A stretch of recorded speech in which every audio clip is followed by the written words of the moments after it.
Film की शुरुआत होते ही हम एक लड़की को डरकर भागते हुए देखते हैं। वहां पर कोई तो था जिससे वो डरकर भाग रही थी। फिर वह भागते भागते एक पुल के ऊपर चली जाती है। तभी एक आदमी उस लड़की का पीछा करते हुए वहां पर आ जाता है, लेकिन वह लड़की उस आदमी से डरकर खुद को मारना बेहतर समझती है। जब वह पुल से नीचे कूदती है तब वह सीधा एक ट्रक के ऊपर ही जा गिरती है और वह लड़की वहीं पर मर जाती है। जब मार्शल वाल्टर अपने घर जाता है तो वह देखता है कि उनकी पत्नी अपनी बेटी पर गुस्सा करती है। वाल्टर के पूछने पर वह बताती है कि उनकी बेटी सोशल मीडिया पर अनजान लड़कों से बात करती है और खुद की अश्लील तस्वीरें सोशल मीडिया पर अपलोड करती है।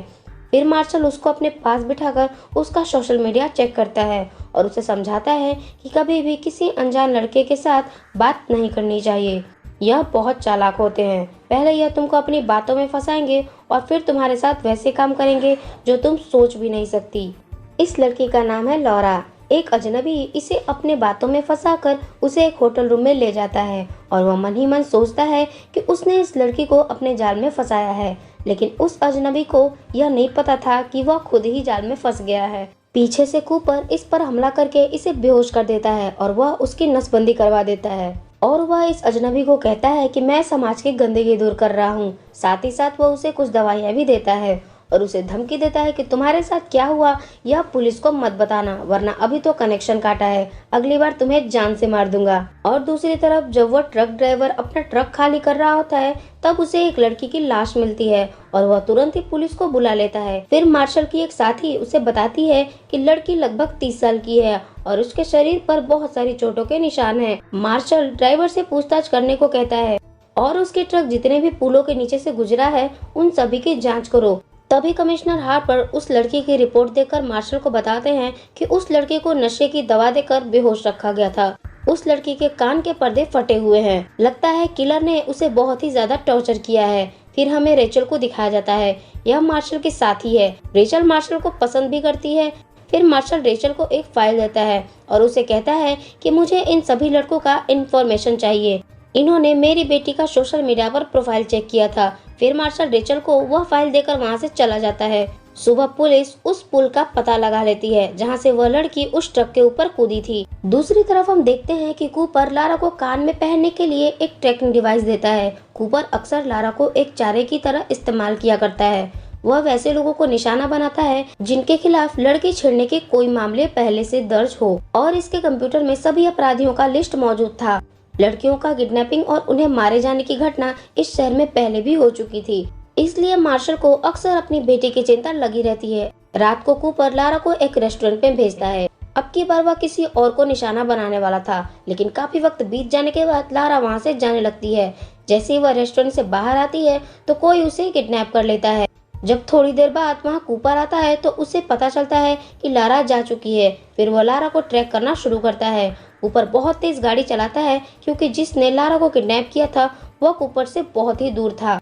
तभी कोई उसकी कार में कार ठोक देता है। फिर उस कार में से एक बूढ़ा निकल कर आता है और कहता है कि मैं बिल्कुल ठीक हूँ, कहीं तुम्हें तो चोट नहीं आई। वह सटका हुआ बुढ़ा कूपर को जाने नहीं देता और पुलिस को बुला लेता है। वह पुलिस को कहता है कि इस गंजे ने शराब पी रखी है और इसने मेरी गाड़ी को भी ठोक दिया है। पुलिस वाले कूपर को पुलिस स्टेशन ले जाते हैं। कूपर के लैपटॉप की जांच करने के बाद पुलिस को पता लगता है कि उसने 100 से भी ज्यादा लोगों की प्रोफाइल खोल रखी है। तभी कमिश्नर बताता है कि पहले कूपर एक जज थे, फिर किसी अनजान व्यक्ति ने उनके पूरे परिवार को मार दिया। फिर पूछताछ में कूपर उन्हें बताता है कि फालतू के सवाल पूछना बंद करो, एक लड़की की जान खतरे में है। लारा का ट्रैकर भी एक जगह पर जाकर बंद हो गया था। फिर बहुत सारी पुलिस लारा को बचाने के लिए जाती है। ट्रैकर का पीछा करते करते पुलिस उसी पुल पर पहुंच जाती है जहां पर पहले वाली लड़की ने कूदकर जान दी थी। फिर वह ड्रोन उड़ाकर इस इलाके का छानबीन करते हैं। फिर उन्हें एक घर के बारे में पता लगता है। सभी पुलिस वाले बाहर रुकते हैं और मार्शल घर की खिड़की से भीतर जाता है। वह घर पूरी तरह से खाली था, लेकिन बेसमेंट से मार्शल को कुछ म्यूजिक की आवाज आती है और जब मार्शल नीचे जाता है तो वह पाता है कि वहाँ बहुत ही तेज आवाज में म्यूजिक चल रहा है। वहाँ पर बहुत सारे छोटे छोटे केबिन बने हुए थे। जब वह उस केबिन में देखता है तो उसे पता चलता है कि यहाँ बहुत सारी लड़कियाँ पहले से ही कैद हैं। फिर मार्शल और आगे बढ़ता है, तभी उसे कोई आदमी दिख जाता है। फिर वह अंदर जाकर उसे एक पंच मारकर बेहोश कर देता है।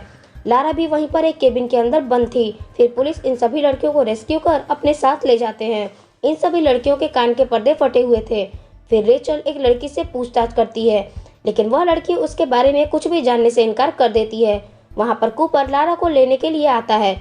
मार्शल कूपर से कहता है कि सर, आप जो तरीका अपना रहे हैं वो गलत है। लारा गुस्से में कहती है, यह मत भूलो कि उन्हें हमने ही पकड़ा है, वरना तुम तो अंजाम के बाद ही आते। वहाँ पर उन्होंने जिस आदमी को पकड़ा था वह भी अजीब व्यवहार कर रहा था। वह लगातार शीशे में खुद को घूरे जा रहा था। रेचल उस आदमी के आते ही उससे पूछती है कि तुम्हारा नाम साइमन है, लेकिन वह पागल इंसान कुछ नहीं बोलता। रेचल उससे वकील के लिए भी पूछती है, लेकिन वह वकील लेने से साफ इनकार कर देता है। इतने में मार्शल के पास उसकी साथी भी आती है और वह उसके साथ एक मशीन लाती है और बताती है कि इसी मशीन से सभी लड़कियों को बड़ा किया गया है। फिर मार्शल गुस्से में रेचल को कहता है कि इस पागल से इस मशीन के बारे में पूछो। मार्शल को देख साइमन डरने लगता है। यह देख रेचल मार्शल को बाहर जाने के लिए कहती है। फिर रेचल को पता चलता है कि यह खुद भी नहीं सुन पाता। हो सकता है कि इसको भी वहाँ कैद करके रखा गया हो और मुजरिम कोई और हो। यह जानने के बाद उस घर की अच्छे से तलाशी ली जाती है, जहाँ उन्हें काफी सबूत मिलते हैं। साथ ही साथ अभी पता चलता है कि वहाँ पर बहुत सारी लड़कियों को मारा गया है। वहाँ से जिन लड़कियों को रेस्क्यू किया गया था उनके पेरेंट्स आकर उनसे मिलते हैं। वहाँ पर एक आदमी को रोता बिलखता देख मार्शल भी अपनी बेटी के लिए इमोशनल हो जाता है। फिर वह घर जाकर अपनी बेटी को संभालता है। फिर रेचल साइमन को बताती है कि मार्शल लगातार 3 घंटे से बिना हिले खुद को देखे जा रहा है।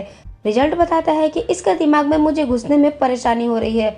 अगले सीन में हम देख पाते हैं कि 6 पुलिस वाले उस घर के तहखाने में छानबीन कर रहे थे। तभी वहाँ पर किसी ने जहरीली गैस छोड़ दी। फिर इन पुलिस वालों को कोई मार देता है। फिर कमिश्नर हार्पर गुस्से में साइमन के पास जाता है और वह साइमन से गुस्से में पूछता है कि वहाँ पर क्या चल रहा है। हमारे 6 पुलिस वालों को किसी ने मार दिया। फिर साइमन डर कर बिलख बिलख कर रोने लगता है और वह उन सब से कहता है कि यह एक खेल है और इस खेल में तुम सभी मारे जाओगे। साइमन कोई भी बात 3 बार रिपीट करता रहता था। फिर रेचल उसे शांत करती है और उससे पूछती है कि तुम्हें पैसा कहाँ से आता है। साइमन बताता है कि मुझे पैसा सेंटा क्लॉज देकर जाते हैं। कमिश्नर रेचल को बाहर ले जाते हैं और उसे कहते हैं कि अगर यह हमें कुछ नहीं बताता है तो हमें इसे कोर्ट में पेश करना होगा, फिर इसको इसकी सजा मिल जाएगी। रेचल कमिश्नर से कहती है कि इसके पास बहुत व्यक्तित्व गुण है, प्रत्येक की अपनी अपनी वास्तविकता होती है। इसके बाद रात हो जाती है। हम देख पाते हैं कि ग्लासो और उसके साथी ड्यूटी खत्म करके घर जाने की तैयारी कर रहे हैं। फिर ग्लासो अपने साथी को कार में बैठने के लिए कहता है और खुद कुछ सामान लेने चला जाता है। कार जैसे ही स्टार्ट होती है उसमें एक बड़ा विस्फोट हो जाता है। फिर कमिश्नर मार्शल को बुलाकर कहते हैं कि हमें जल्द से जल्द इस गंदगी को साफ करना होगा। उन सभी को अपने साथी की मौत पर बहुत ज्यादा दुख होता है। इसके बाद मार्शल साइमन के पास जाता है। मार्शल को देखकर साइमन दुबक कर एक कोने में बैठ जाता है। फिर मार्शल उसे अपनी भरी हुई गन देकर उसे कहता है कि तुम मुझे गोली मार कर यहाँ से जा सकते हो, लेकिन साइमन में इतनी ताकत नहीं थी कि वह मार्शल को गोली मार सके। फिर मार्शल कमिश्नर के पास जाकर उन्हें बताता है कि जो भी कुछ हो रहा है उसके पीछे साइमन का नहीं बल्कि किसी और का हाथ है। मार्शल की साथी बताती है कि साइमन की मॉम ने किसी टेक्सटाइल मिल में सुसाइड कर ली थी। फिर पुलिस को वहाँ पर एक सुसाइड नोट भी मिला था। उसमें लिखा था, मैंने शैतान को छुपाने की बहुत कोशिश की लेकिन वह शैतान छुप नहीं पा रहा, इसलिए मैं खुद को मार रही हूँ। फिर मार्शल लारा के पास जाकर कूपर के बारे में पूछता है। उस वक्त कूपर एक लाइब्रेरी में था, इसलिए मार्शल उससे मिलने के लिए लाइब्रेरी में जाता है। कूपर बताता है कि इस शहर में साइमन के जैसे और भी आदमी हैं, शायद साइमन को दोस्त भी मिल जाए। वह पूछता है कि अगर शेर इंसान को खा जाता है और हम उसे 10 साल के लिए जेल में बंद कर दें, फिर जेल से रिहा होने के बाद क्या वो शेर इंसान को दोबारा नहीं खाएगी? इसी तरह अपराध करने वाले अपराधी भी जेल से वापस आने के बाद दोबारा वही अपराध करते हैं। और पिछले ही महीने इस इलाके के 7 लोगों को जिन्हें रेप के इल्जाम में अंदर किया गया था, उन्हें रिहाई दे दी गई है। जब तक ये लोग अपराध नहीं करेंगे, इनके दिमाग में एक ही बात बार बार घूमती रहेगी, डू इट। फिर वहां से जाते वक्त मार्शल कपूर से कहता है कि आप अपराध करने से पहले किसी को अपराधी नहीं कह सकते। अगले सीन में हम देखते हैं कि एक ऑफिसर मार्शल को आकर बताती है कि उस कार में जो विस्फोट किया गया था वह आमतौर पर मिलिट्री में उपयोग किया जाता है। फिर मार्शल पूछता है कि इस इलाके में कितने फौज शामिल हैं, मुझे उन सभी के बारे में डिटेल चाहिए। तो उन सभी फौजियों की संख्या थी 8124। फिर वह पूछता है कि इनमें से कितने फौजी बम बनाना जानते हैं और वह रिटायर हो चुके हैं। वैसे फौजियों की संख्या घटकर 3 ही रह गई। फिर सबसे पहले वो लेविस रेडस्टोन के पास जाते हैं। वो एक वर्कशॉप में काम किया करता था। जैसे ही मार्शल और उसके साथी अंदर जाते हैं, वह उन सभी पर गोलियां चलाता है, लेकिन बहादुरी से काम लेते हुए मार्शल उसे पकड़ लेता है और उसे कहता है कि तुमने ऐसे इंसान को बम बनाकर दिया जिसने 10 से ज्यादा लड़कियों को किडनैप करके उन्हें मार डाला। इस बात से वो गिल्ट हो जाता है और खुद को ही शूट कर लेता है। उधर रेचल साइमन को रिझाने के लिए अपने शर्ट के 2 बटन खोलकर उसके पास जाती है ताकि साइमन उसको सब कुछ सच बता दे। रेचल उससे पूछती है कि तुम अपनी माँ के बारे में बताओ। वह शुरुआत में कुछ नहीं बताता, लेकिन रेचल के बार बार पूछने पर वह बताता है कि उसकी माँ उसे बंदर की तरह पिंजरे में बंद रखती थी। फिर वह रेचल के ऊपर हमला कर देता है, लेकिन वहाँ खड़े एक पुलिस वाले साइमन को पकड़ लेते हैं, जिससे रेचल की जान बच जाती है। फिर जब रेचल वहाँ से बाहर जाती है तब एक पुलिस वाला रेचल को एक बॉक्स ला कर देता है। दूसरी तरफ जब ग्लासो अपने घर जाता है तब वो देखता है कि उसकी वाइफ बेहोश पड़ी है और उसके बच्चों को भी कोई उठाकर ले गया है। तभी उसे वहाँ पर एक नोट मिलता है। उधर रेचल देखती है कि उस बॉक्स के ऊपर जो स्लिप लगी थी उसके अंदर लिखा गया था समय कम है। घड़ी टिक टिक कर रही थी। यह देखकर रेचल समझ जाती है कि इस बॉक्स के अंदर बम है और वह सभी से पुलिस स्टेशन खाली करने को कहती है। बम का नाम सुनते ही पुलिस स्टेशन में अफरा तफरी मच जाती है। तभी ग्लासो पुलिस स्टेशन के अंदर जाता है और साइमन को वहां से निकाल कर ले जाता है। जब मार्शल को पुलिस स्टेशन में बम होने की खबर मिलती है तब वो जल्दी से, लेकिन साइमन वहां पर नहीं होता है। इतने में ग्लासो साइमन को वहां ले जाकर छोड़ देता है जहाँ पर उसे छोड़ने को कहा गया था। फिर जब ग्लासो वापस पुलिस स्टेशन आता है तो देखता है कि बॉक्स के अंदर उसकी बेटी थी। मार्शल बस खड़ा खड़ा देखता रह जाता है। यह सब देखने के बाद मार्शल भागते हुए अपने घर जाता है और अपनी बेटी से मिलता है।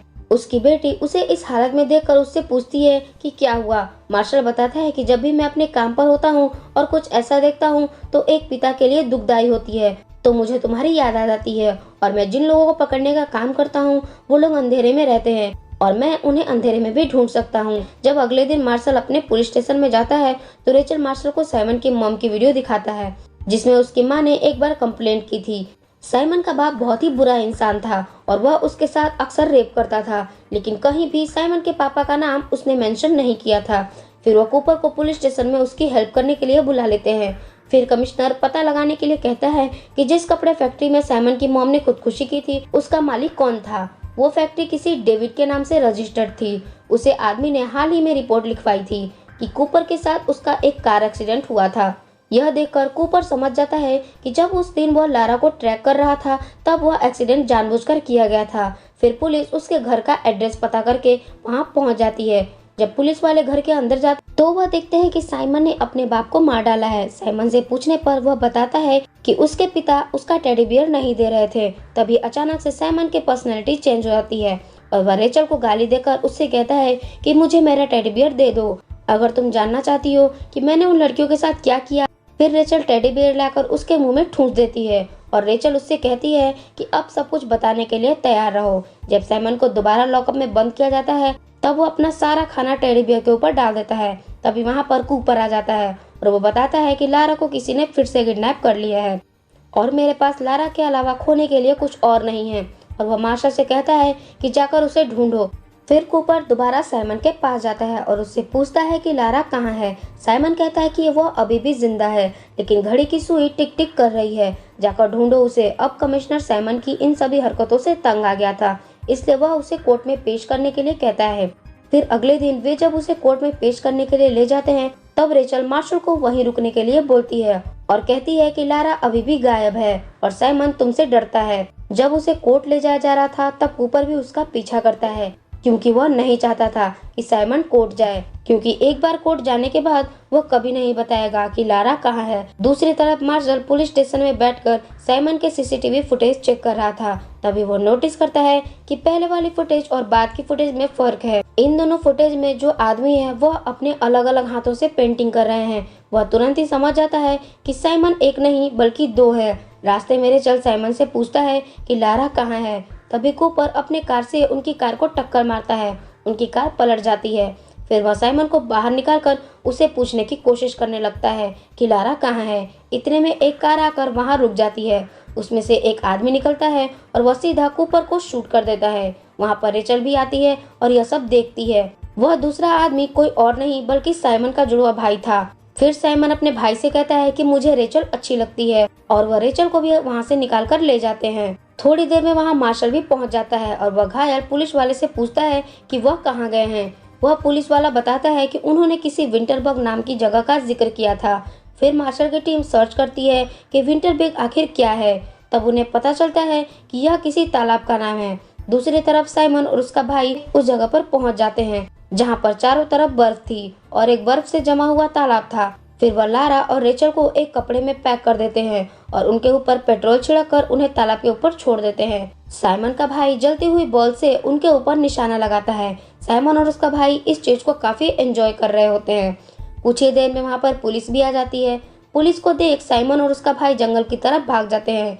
जब मार्शल रेचल को बचाने जाता है तब वह देखता है कि उसे तालाब की बर्फ की परत बहुत ही पतली थी। फिर वह दोनों लड़कियां धीरे धीरे चलकर मार्शल के पास आ जाती हैं। मार्शल रेचल को अपना गन देता है और फिर वे उन दोनों भाइयों को ढूंढने जाते हैं। वे छुप छुप कर पुलिस वालों को मार रहे थे। साइमन का भाई रेचल को पकड़ लेता है और दूसरी तरफ मार्शल देखता है कि साइमन एक बॉडी के साथ खेल रहा है।